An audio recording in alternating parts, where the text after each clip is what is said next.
Let's start another week of meals. Here we go. It's Tuesday night. It is 5 after 4 and I'm going to make homemade pizza. I really have just had it on my mind that what I'd like to try is homemade pizza in my cast iron skillet and like kind of oil it a little bit and then put the bread dough in there. What are you doing in the background? Crinkle, crinkle with the tin foil. And then put the bread dough in there and put it into a really, so I want the cast iron pan to be hot. Anyway, I'm just kind of thinking ahead here of how I'm going to do this. I've never done it this way before and we're going to give it a try. So I'm going to do one pizza. I just noticed I'm missing a nail. So I've been still using the, what is that brand nail again? Nail Addict. So I've been using that and today was day 5 in this one nail.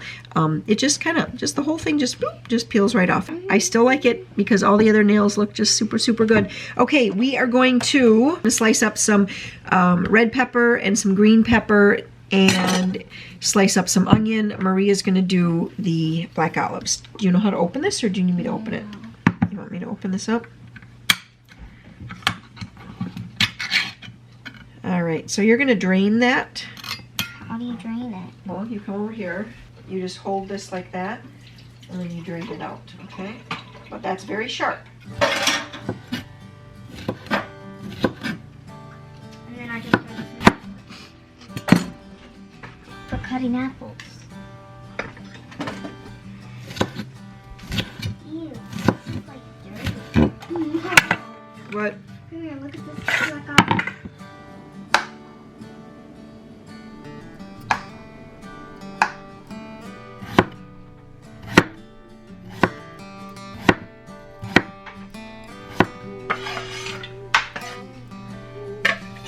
And since I'm in the kitchen, I figured I might as well continue to slice up this onion so it's ready for something else this week. Maybe eggs, maybe into a casserole, whatever I need onion for. Earlier today, I fried up a pound of sausage, just regular pork sausage, and I added in a couple teaspoons of this Italian seasoning. So this is the Preheat seasoning. I've talked about this before. It's quite local to where we are. It's actually from a company, well, the Preheat company in Stevens Point. This is just a classic pizza in our area. I know a number of you had mentioned something about wondering how far out they shipped. I haven't looked yet, but I don't think it's real far. They may have an online website, and I will check that out. And if there's any chance that you can pick up the seasoning, I will link it in the description box. Although, I'm reading it because I'm like, what is the magic that they put in here to make it taste so good? And there's nothing magical. Salt, oregano, onion, garlic, pepper, basil, and parsley. And that's it. It just says shake on pizza after baking. Can be used as a spice for sauces. I actually used this in with my tomato sauce this summer when I canned pizza sauce. So I'm looking forward to having that on our pizza tonight. I am going to use the recipe out of my cookbook on page 36, thin crust pizza dough. And this recipe here, it's thin crust only because you make it and you just don't even let it rise. But if you do let it rise, then it actually will be, because it has a whole tablespoon of yeast in it, so it will actually rise up and get thicker. So this is the recipe I'm going to use. And I'm just trying to figure out if I think I'm going to need to double this. It does, dun, dun, dun, dun. God, I just don't know. So I'm pretty sure that this recipe is actually already doubled. Although I see in the instructions here, I did not write to press it into 2 12-inch circles. Usually what I do is double this, and I have a really big pizza pan, and I just stretch it as far as I can stretch it. Pizza dough is one of those things where you can kind of stretch it if you like a thin and crispy crust. You just stretch it further on your pan. If you want it to be a little bit more of a thicker crust, or you know, like a hand-tossed style, then you just don't stretch it as far.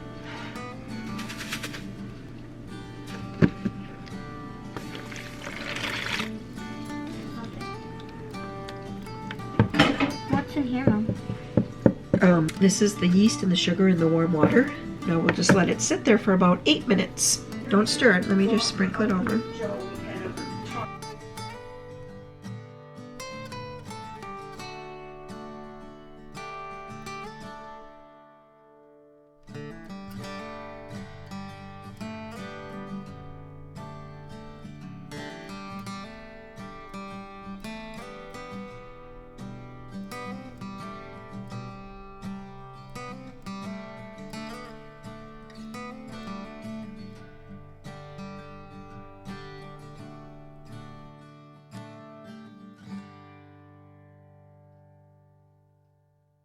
We're gonna need this a little bit. I have to pull my sweater. Can you pull my sweater sleeve up? I should have done that at the beginning. I think I have dough on me now, don't I? Probably. So we're just gonna see how I'm kind of turning it. I better put a little bit more dough, or I mean a little bit more flour in here. Can I have some flour? I'm going to practice kneading my tiny ball. Here, why don't you just knead this one? Okay. There you go. That'll be just the right amount. Our baking. Pizza.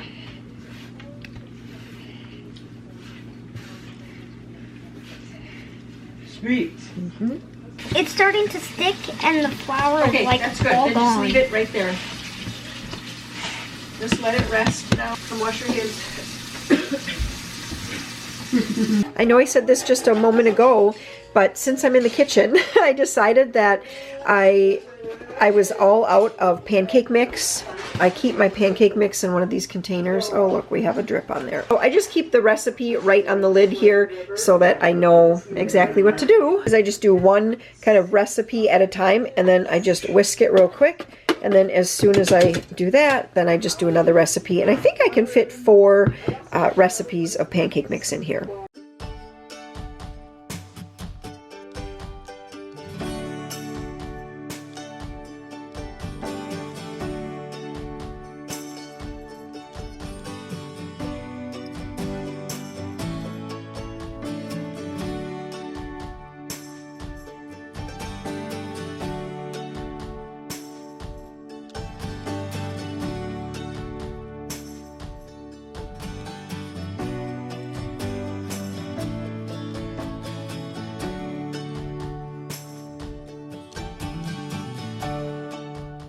You're probably going to hear Mandy from Mandy in the Making behind me because Joe is watching one of her videos. He loves her cooking videos. Yes. But what I did here, and I had to work kind of quick, is I had my cast iron pans in the oven at 500 degrees. So I added oil. No. First I put it into the 500 degree oven for quite a while until it got very, very, very hot. I actually had to use 2 hot pads because it was so hot. Then I brought it out, put the oil in, and this one I actually sprinkled the cornmeal on the oil, and then I put the dough in. That didn't work quite as well. It worked a lot better to put the oil in, put the cornmeal on my counter, and then roll it out like that. And then I put that whole thing in here. It just like started to bubble up. I think it's going to be, I'm just so looking forward to these. So I am going to turn my oven down because otherwise I think it's going to get just too hot. I'm thinking I'm going to turn it down to like 425. Now I'm just going to get all the toppings on and we're going to get those into the oven. I have everything on the pizzas. So I have one that's sausage and black olive. And then this one has like everything on it underneath there. Oh, did I put black olives on that one? Yeah, I think I did. So I turned my oven down to 425. I'm going to put these in now. I'm thinking for around 15 minutes. So I took out the first pizza. This is the one in the great big, like 13-inch cast iron skillet that I have. And it's nice and crunchy on the bottom. The top is light, so I'm sure hoping that one is done. I took that one out right at the 15-minute mark at 425 degrees. And now in my smaller pan, this one didn't seem as done. I had this one on the top shelf or the top rack. So I actually put it on the lower rack once I took the big one out. And I left it in a little bit longer. So cheese is a little toasty, but it still looks, yeah, there's the bottom. Looks nice and crunchy, so I'm hoping that these are really, really good. It's Wednesday now, and I have earmarked Wednesdays as Crockpot days because we are out of the house for a good portion of, like, pretty much the whole entire afternoon, all the way until 5:15. And then we don't get home until 5:45. Anyway, that is why I have just earmarked Wednesdays as our Crockpot day. Originally, I was planning to make chili, but I just don't have the ground venison that I like to use, and I don't have any ground beef either. So I'm just taking the meal from tomorrow, which is a chicken day, and it also happened to be a Crockpot meal, and I'm putting it today. So that's okay. If you have a meal plan, whether you're printing off my meal plans or there's a whole lot of meal plans out there, ones that are free, ones that you buy, all that. switch it around, make it work for your schedule. So what I have here today I'm going to be making balsamic chicken. This is a brand new recipe. It does call for chicken breasts, but I have a package of chicken thighs. This is almost 3 pounds and it's still just partially frozen. I think I could probably break these apart if I pushed hard enough, but it is still partially frozen. We'll be serving this over egg noodles. I'm also going to make some green beans to go with it and probably some kind of fruit. So I'm going to put 2 tablespoons of olive oil. I'm going to pour it on the high side here and just kind of let it drizzle its way down my chicken breast, or sorry, my chicken thighs. I'm going to sprinkle it with a 1/2 teaspoon of salt and a 1/2 teaspoon of pepper. I have 1 onion halved and then sliced. I'm just going to put that over top of the chicken here. And while I prepare the sauce that goes over it, I'm going to put the cover on so that this can keep warming on low temperature. I'm not sure if this step is necessary. The recipe calls for mixing everything in here and then pouring it over. I feel like, depending on if we like this recipe, again, I probably would just dump everything over, but I'm trying to do it right. Whoa, that splashed all over. Mom, I got 100% on the one and a great check on my third one. Awesome. For a 28-ounce can of diced tomatoes, I have 1 quart of my home canned tomatoes. For a 1/2 cup of balsamic vinegar, 2 teaspoons of sugar, Sam, can you slide my stuff? 2 teaspoons of garlic powder. I've got duck hunters in and they're washing duck breasts right now, so that's why you hear all that constant water running. I also need 2 teaspoons of Italian seasoning. I'm going to whisk this together. I guess maybe it's a good idea to mix it in this first, just so you can get that balsamic vinegar mixed in with the tomato juice. Give this a little taste. Yeah, that's pretty good. So I just covered it, set it on low, and since my chicken is still a little bit frosty, I am going to just cook it on low for a little longer than 5 to 6 hours. That's what the recipe calls for, 5 to 6 hours. I think it's going to be definitely close to the 6 to 7 hour amount of time. All I have to do later this afternoon now is cook up some egg noodles, steam the green beans, and do something with fruit. I have some peaches here, fresh peaches and bananas, so maybe I'll slice that up. Or, you know, I like to think about those things kind of earlier in the morning so that I can be thinking, okay, what am I going to do when it's supper time? And at least I have a thought. I also have some canned fruit. I don't think a whole lot though, so I could open up a couple cans of fruit, or I have applesauce, so we could do that as well. So we're serving this over Amish egg noodles with a little mozzarella cheese on top. It didn't call for that in the recipe, but just with the Italian seasoning and the tomatoes, I thought mozzarella cheese would taste delicious on this.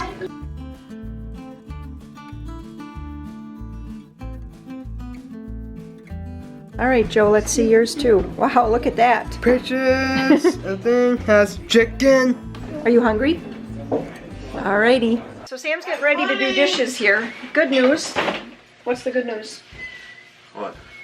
You don't know what the good news is? The food? We've been running the dishwasher again. Oh, yeah. So Great. that is great news. One night I finally was just like, I feel like I need to do something about this, and so I ran it on the longest cycle possible, which happened to be a 7.5 hour cycle with vinegar. Yep. Okay, Joe, clear your plate. I did vinegar and baking soda, and I just let it all bubble up. I put some soap in there too, anything I could think of, and it seemed to be doing okay. Yeah. We have to leave spaces between everything. Lightly. Yeah, right, pack it lightly. Okay, so we're gonna give a quick little review of the last 2 nights' supper. So last night I made the cast iron pizza. 10 out of 10. That was a 10 out of 10. Absolutely. Definitely, Delicious. definitely make cast iron pizza. That was very, very good. But switch the pan sizes. Yeah, so I did, what did I do? I did vegetables on the bigger one and then like no vegetables on the smaller one, and they wished I did it the other way. But anyway, still 10 out of 10. The crust was really good, very crunchy. That was delicious. I had the leftovers for breakfast this morning, and it was still great. It was still good, okay. And it wasn't even warmed up, it was cold, wasn't it? No, it was warmed up. Oh, it was? Dad warmed just up? like broiled it in the oven. Oh, okay. Or whatever. And then tonight, the balsamic chicken. At first I was kind of like, the first bite it was a little weird to me, but then the more I ate it, the flavors just seemed to be, I liked it a lot. Oh. I gave it a 10 out of 10. What would you say? 7, 8 out of 10. 7 or 8 out of 10? Okay, so 9 out of 10. Peter, you're giving it a 9 out of 10? Yeah. Wow, I didn't even think he really ate much of it. But anyway, okay, Maria, what did you think? Of what? The chicken tonight. She's crinkling up her face, so I don't think she's 4. Okay. Just wanted to give you guys all a little review since, you know, these were like the first time I made these things. But definitely, oh boy.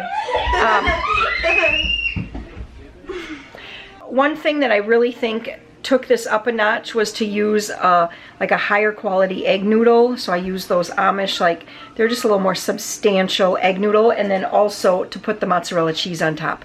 And we all agreed that you had to have all of it. Like you needed a noodle and a tomato and an onion and the chicken and the cheese all in one bite. And that there was something about that. It was really, really good. It is 5 minutes to 8 here tonight, and I just got back from conferences. As you know, Sam takes, let's see, he takes 2 afternoon classes, but it's actually 3 because one's called a skinny. Anyway, at a local high school, and they had conferences. So I went to that. Now I'm home and I'm making chili. I wanted to get this chili made earlier today, but guess what happened? I came up to the house, I opened up the refrigerator and to get some things out, and I noticed that the duck that Peter had made for lunch, that there was a little leftovers. He saran wrapped it on a plate. Well, the plate must have shifted in the refrigerator, and there was like duck juice that had dripped all over. Okay, because you know he kind of fries it up in some butter, and so you have some of that like grease and juice and whatever. And I had to take some other items out because it ran underneath a couple things. Well, I didn't know that there was a plastic cup of milk in the fridge that someone didn't finish drinking, and when I was taking other things out, then that shifted and the milk spilled. So by the time I got the milk cleaned up and the refrigerator shelf cleaned up and the floor cleaned up and all of that, I didn't have enough time left then before I had to go and pick up Sam to make the chili. So we ended up having corn dogs for supper, which was not overly exciting by any means. And so now I am just cooking up some beef here. This is some beef stew meat. It's only about 1 pound, so I'm just gonna make a single batch of chili because otherwise, and being that it's chunks of beef, if if I doubled this recipe, you would take a scoop of chili and you get like 1 or 2 pieces of beef, and yeah, we don't really want that. We want to have more than that in there. So a single batch of chili in here, and I'm just going to whip this all together tonight, and then tomorrow I can just let it simmer away, and that'll be perfect because that's what I like. I really like to make chili a day ahead and then let it cool and then warm it back up, and I just feel like it tastes so much better. My ketchup was getting a little low. I need a 1/3 cup, so rather than try to squeeze that out, I just added some water to this. And I'll pour all of it right in. You stirring it up for me? Yeah. Thank you. Cup has beans. Yep. Kidney beans. Okay, I have to go down and get some tomato juice, okay? Okay. I'll be back up. Here. Let's pour in the tomato juice. Cups and tomatoes. 4 cups, 1 quart. Big cups, quart. That's in there. And then I always rinse it with a little water. Then has cups in the water. Has stir it in. Stir it in. Let's double check. We put in everything. Let's see. We did beef, tomato juice, tomato soup, kidney beans, water to rinse the cans, 2 beef bouillon cubes, 2 cups. A dash of Worcestershire sauce, no powdered sugar, 2 tablespoons chili powder, a teaspoon of cumin, 1/3 cup ketchup, and 1 cup of macaroni cooked. We'll do the macaroni tomorrow. Okay. Thank you. Yep. All right, so Joe finished up helping me. It looks pretty watery right now, but this is how we like our chili like this, because then we can put macaroni in, and then the macaroni will kind of puff up. That's how Warren loves it. Your bracelets. Warren loves it when the macaroni kind of gets almost a little, in my book, a little overcooked, and then it soaks up a lot of the juice from the chili. So that is how the chili is going down here tonight. I am going to let that cool until I'm ready to go to bed. I'll put it in the fridge and bring it out tomorrow. And with that, Joe and I are going to say goodnight. And next time. See you next time, everybody. Well, tonight I'm going to be making fish. So I bought some cod fillets from the store, and I have like one full sleeve, and then there was just about 4 crackers left in there. And I'm just going to smash these in here until they're crumbs. I'm going to season it up with dill and minced onion, and then we're going to put this over top of the fish, and it's going to be delicious. And then I just grabbed my big glass. This is a 10 by 14, I believe, or 10 by 13. Let me check. It actually says it's a 10 by 15. I'm going to add a little milk to this jar here. And I'm just going to brush each fillet here. Like I said, these are cod fillets. I picked these up from Walmart. I let them thaw, and then as I was taking each piece out, I did sort of squeeze it just to get out any extra water, because I don't really want it to be, I don't want it to be mushy. You know what? I'm actually going to turn this one over and this one over as well. I'm only making 1 piece of fish per person. We actually ate a little bit later lunch, and I think this is going to be enough. I'm going to put a little additional salt with these cracker crumbs, some dill. That was probably 1/4 to 1/2 teaspoon, I would think. And then some minced onion. Again, that was probably about 1/2 teaspoon or so. I'm just going to get that kind of mixed around, and then I'm going to sprinkle this over the fish. You can always taste it at this point and make sure. Yep, that tastes great. It kind of tastes like stovetop stuffing. Honestly, that would be a super, super easy way to do this. You could just crunch up stovetop stuffing. You'd already have the seasonings in. I'm going to just press those crumbs. Then I can see where I need some more crumbs. I have my oven preheating to 450 degrees right now, and it is getting warm. It feels good. I have 4 tablespoons of melted butter here. I try not to melt my butter completely in the microwave, otherwise it starts spattering. And then, there's just a big mess to clean up. That looks good. So now I'm just going to drizzle. And I said this is a 1/2 stick, so 4 tablespoons. It might not be enough. All right, we're going to go with it. I'm not going to add any more butter. My oven is preheated to 450 degrees. I'm going to put this in the oven for 20 minutes. Okay, and this is a really fast supper meal here for this Friday night. So while that fish is going, I just have one of these packages. Super easy, instant mashed potatoes, buttery home style. This was on the Ibotta deal. They had a free Thanksgiving dinner. I don't know if you have Ibotta. It's one of those things that the things sell out really, really fast. And this was part of the free Thanksgiving dinner. And so I'm going to make these tonight, and then I also have some green beans, which was also part of the free Thanksgiving dinner. So I'm going to make those green beans in the microwave. The instant mashed potatoes, I'm just going to bring some water to a boil, and then that's going to be it. Super fast, super easy. These instant mashed potatoes only require water. So if you are doing any kind of food storage or anything, I mean, you still have to work through them because, it's not like they're good for 20 years. These say best before August of 2022. So that's not quite a year from now. But it is something that's kind of nice to have if you are concerned at all about short-term food shortages. This would be a great thing to have in your pantry. Just because all it needs is a little water, and you're good to go. I didn't get to filming quite when we started, but that's what the fish is looking like. So that was exactly 20 minutes. It flakes nicely. And then over here, since I only had one little bag of green beans, I decided to cut up a couple pears and pull out some carrots. We've got the instant mashed, and look at that. That is a beautiful plate. Good morning, everybody. I'm in my kitchen, and I'm just gonna do, I don't really know exactly what I'm gonna do, but I have some peppers from the garden still. I went through them. There was about 4 or 5 rotten ones. Took those out to the chickens, and now I have some that I know I can still salvage. And so the initial plan for in the kitchen, yeah, look at my mess of dishes behind me. Sam should be home any minute, and he's actually going to tackle dishes. But what I'm going to do is make some stuffed, well, it's not really going to be stuffed pepper soup, but unstuffed green pepper or bell pepper soup. And I'm going to try this new idea that I just heard about. First, I was thinking of maybe canning this, but then I remembered I wouldn't be able to put the rice in if I'm home canning it. So then I would have to still open up the jar and still make some rice, which kind of defeats the purpose of having something on the shelf ready to go. I'd still have to do the rice. I was just at our homeschool co-op the other day, and a woman was talking about that she saw somewhere that somebody froze soup in red Solo cups. And I don't know if I have any, but I know I can find something similar to that.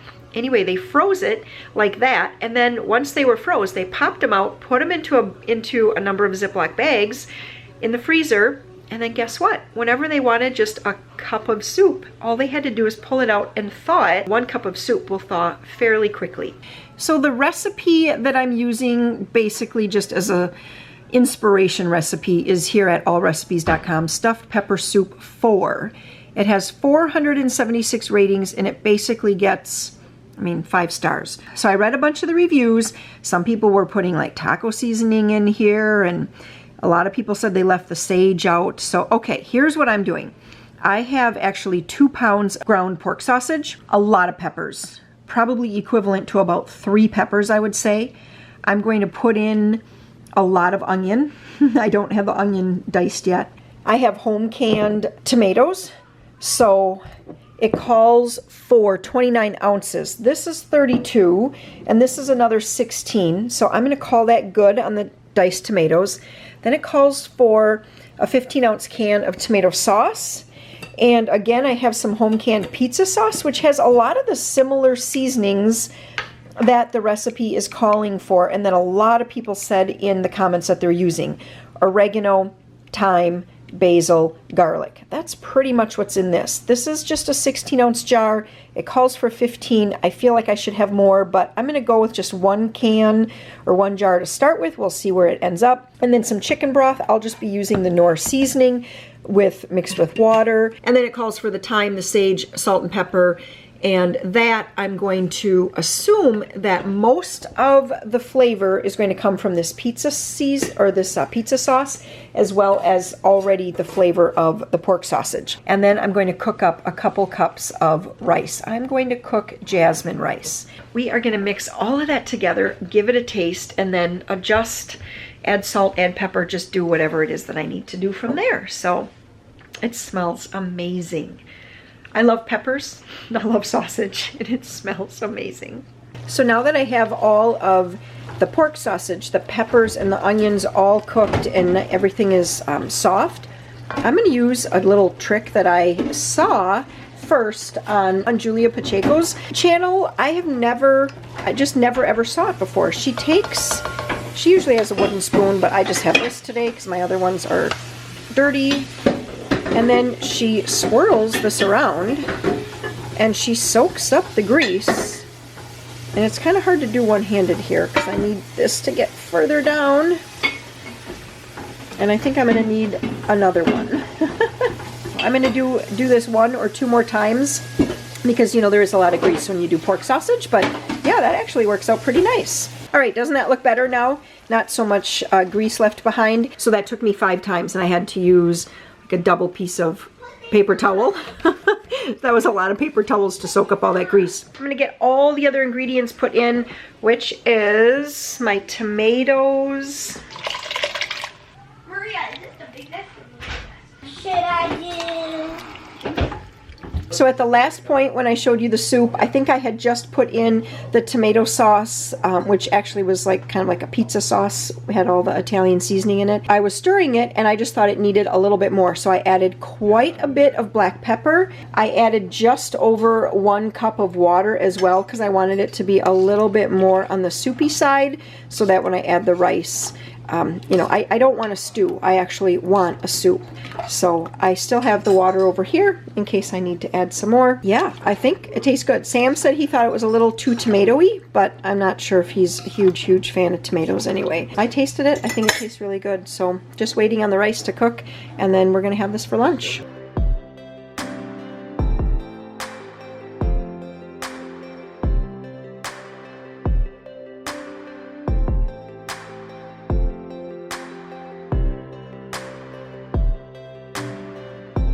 After Warren and myself and Joe and Sam all had soup for lunch, and actually it was just Joe and I who waited until the rice was done and put rice into our soup. Then I added rice to the rest of it, and now I have 9 small cups of soup. I'm actually going to put these in the freezer. Once they're frozen, I'll pop them out of these little cups, put them into a Ziploc bag, and then I will easily be able to thaw a cup of soup for whoever wants one for lunch.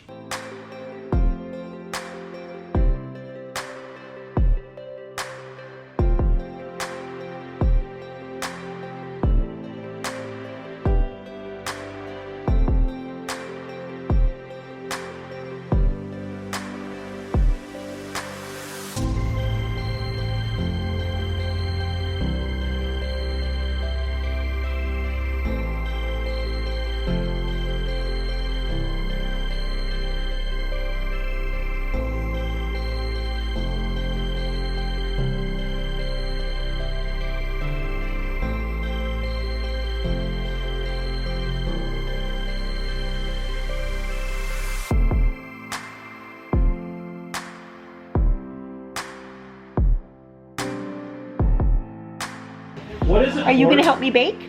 Huh? Are you going to help me bake? Huh? What's a torch?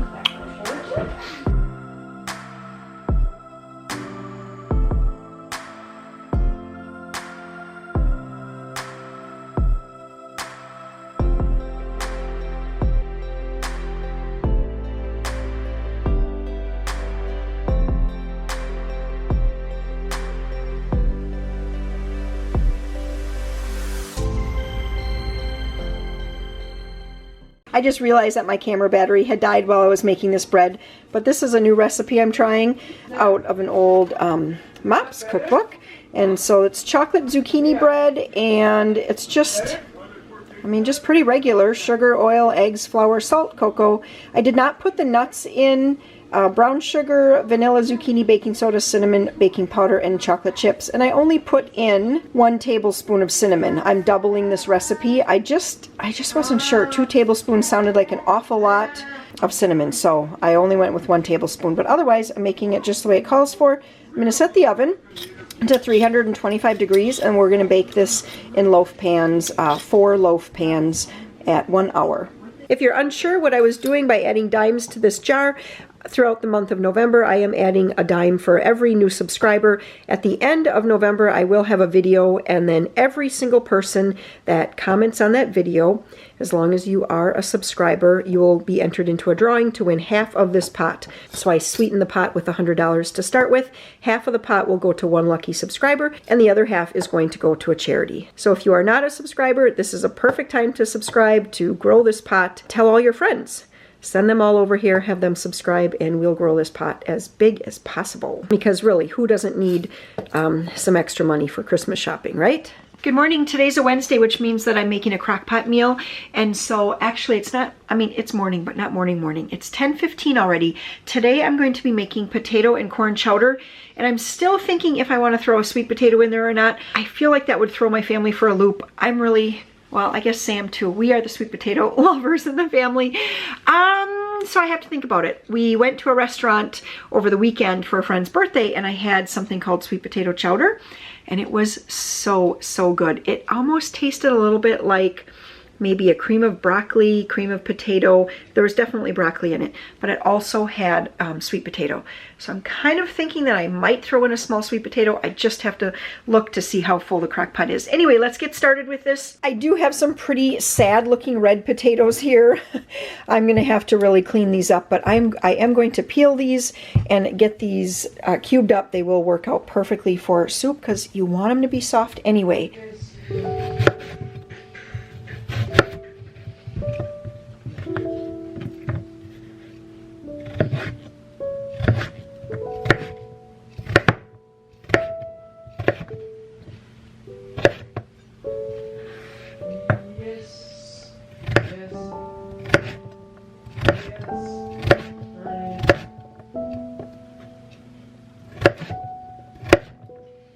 So I needed 3 cups. I have actually 4 cups here because I did decide to add that 1 small sweet potato. We're just going to get that into the crock pot. I do have my crock pot on high, even though the recipe calls for low 7 to 8 hours. I just feel like it's getting a little bit of a later start. So I'm going to put this on for high for 2 hours. So that takes us to 12:30. It actually is probably only going to go on high for about an hour and 45 minutes before we have to leave. And then I'll switch it to low for the rest of the afternoon. I need 1 pound of frozen corn. This is my package. This is probably more than a pound, honestly, but I'm going to throw it all in there. I'm going to sprinkle over 3 tablespoons of flour, and I'm just going to stir up the vegetables so that that flour coats the vegetables. And then I need 6 cups of chicken broth. I'm just going to add in 6 cups of water, and then 2 tablespoons of the chicken soup base. I have ground thyme here, so that has, I think, a little bit more of a dense flavor. So I'm only putting in about a 1/4 teaspoon of ground thyme, 1 teaspoon of oregano, a 1/2 teaspoon of garlic powder, a 1/2 teaspoon of onion powder, some kosher salt, black pepper.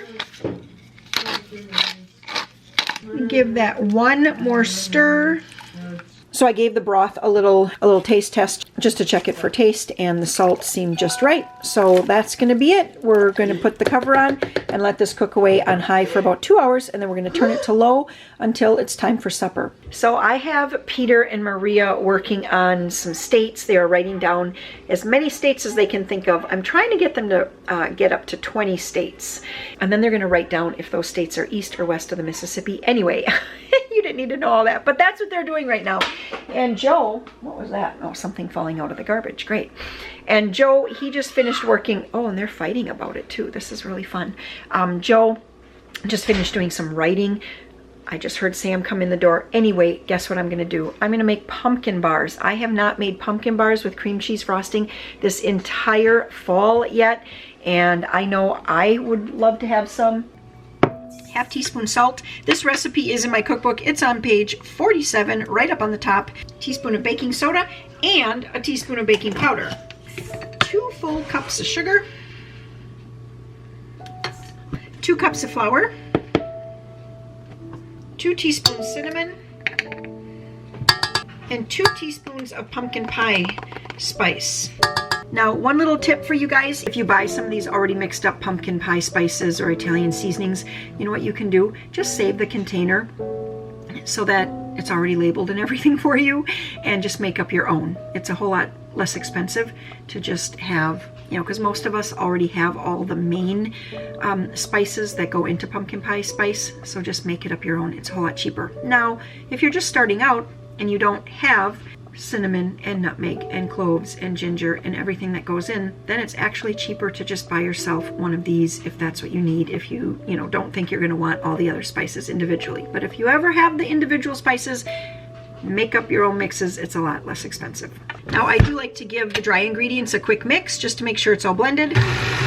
And now we're going to do 4 eggs, 1 cup of oil, 1 can of pumpkin, this size can, the smaller can, and get it all mixed up, pour it in a pan, and get it in the oven to bake.